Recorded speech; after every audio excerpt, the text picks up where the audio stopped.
Good morning to my dear children of Standard 6. Today we are going to study history. Lesson number 9, Ancient Kingdoms of the South.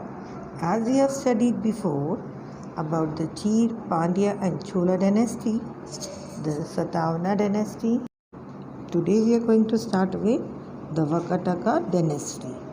The power of the Satavahanas began to weaken by the 3rd century CE. When was the power of the Satavahana begins to weaken? By the 3rd century. Among these dynasties that emerged after that, the Vakataka was a powerful dynasty. Which was the powerful dynasty? The Vakataka. And it was founded by the king Vindhya Shakti. Who had founded this? Vindhya Shakti. He was succeeded by Parvar Sen first. After his death, the kingdom of the Vakatakas got divided, means they got separated. There were two main branches.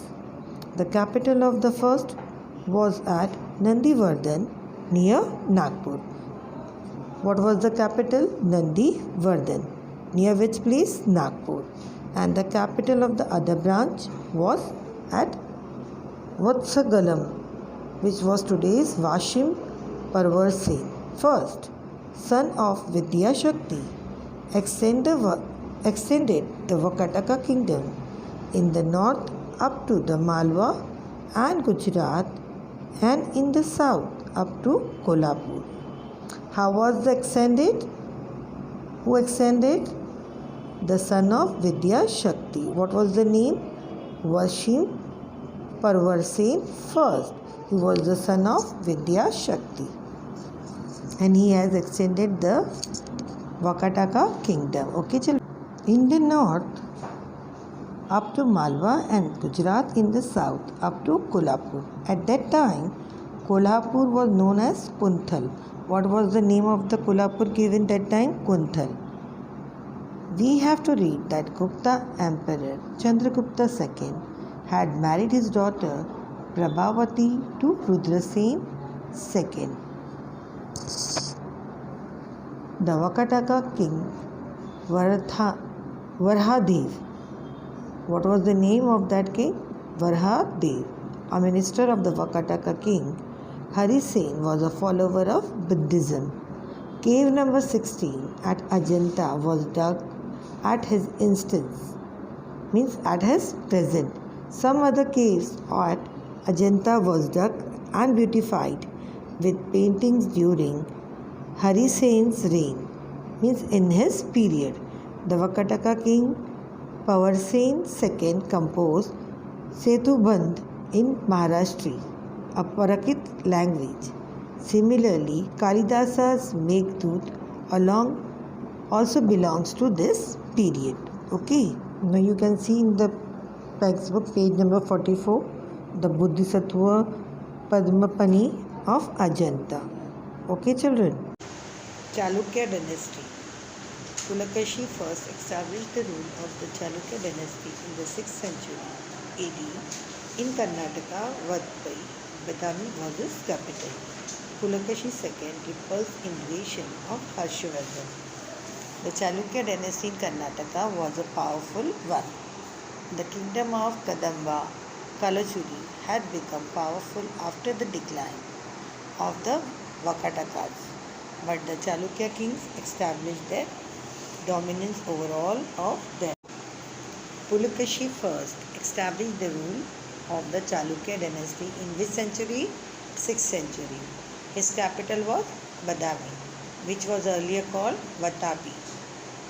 What was it called? Vatapi. The Chalukya king Pulakashi II had successfully repulsed Emperor Harshvardhan's invasion. The famous temple at Badami, Aihole and Patadakkal were built during the Chalukya period. The temple of Patadakkal. Can you see in this picture? Yes. The Pallava dynasty. Mahendravarman was an able ruler who expanded Pallava kingdom. Kanchipuram was its capital. What was the capital? Kanchipuram. of Pallava dynasty. Narasimhavaram repulsed the invasion of Pulakashi II.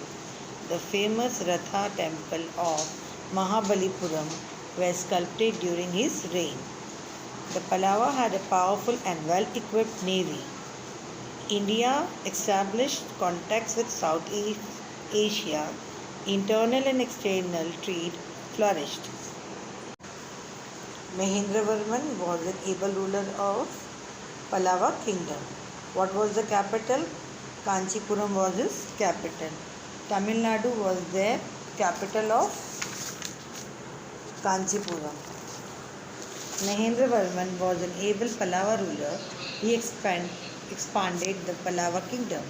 He was also a playwright. His son Narasimhavaram repulsed the attack on the kingdom by the Chalukya king Pulakashi II. The famous Ratha temple of Mahabalipuram was sculpted during whose reign? Mahabalipuram reign. This temple has been sculpted in a single rock. The Pallavas had a powerful and well-equipped navy. During this period, India came to close contact with these countries of the Southeast Asia. Internal and foreign trade flourished.